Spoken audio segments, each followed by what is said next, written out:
practice stuff. Now, what I've got for you here, we're gonna dive into a theme on short game. Now, when it comes to short game, we really have constants and then we have variables. So we have certain things that we want to make sure that we always keep the same way, and then we have opportunities to change things. Now, when it comes to putting, putting is built up of way more constants than variables. Realistically, the only variable that we're speaking of when it comes to putting and the act of actually making the putt is stroke length.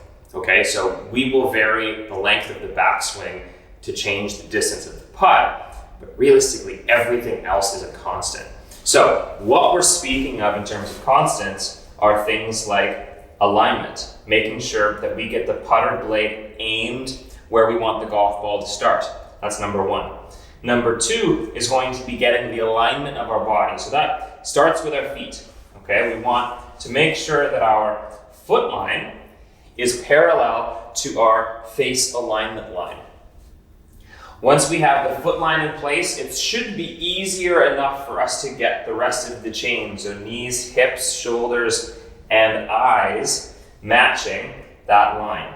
If everything is in sync on that line, it makes us making a nice natural arc a lot easier.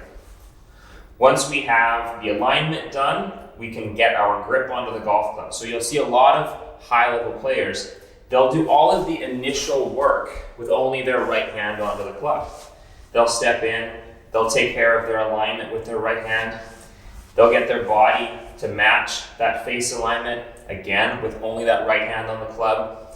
And one of the last things they do is they complete their grip by bringing that left hand on. They'll typically make one last look to the target and then execute the stroke. So when you break this down, what you start finding is that really the only thing that we change when it comes to putts is we change the stroke length, but everything else stays the same. We obviously change our aim, but the act of putting itself has one manipulation, stroke length.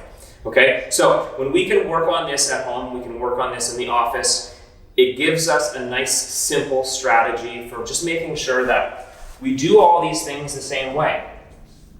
We walk in the same way, we align the face the same way, set the body up the same way, check our ball position, our posture, our eye position. All of these are constants. We don't want to manipulate these. We want to do this again and again and again. This is where block practice or repetitive practice is in your favor. We build up this motor pattern of making this act of setup so repetitive that there's no variance shot to shot. The only thing we adjust is how far we bring that blade back. Okay, so this can easily be done at home, in the office, wherever you want, hotel room. Great way for you to make sure that your constants with your putting are where they need to be.